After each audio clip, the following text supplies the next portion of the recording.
Hello, so today we're gonna teach you how to get the notes feature on your Instagram on Android phones.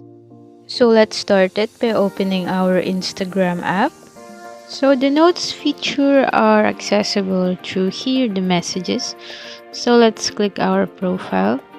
Let's type something out. Let's type hello and just click share, and there our friends will automatically see it when they view their messages.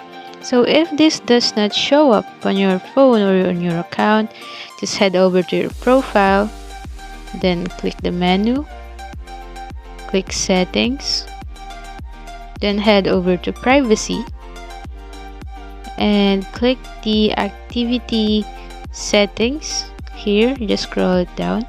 So make sure the activity status is turned on. So make sure that it's blue like this one. If it's still not working, just be sure that your Instagram app is up to date.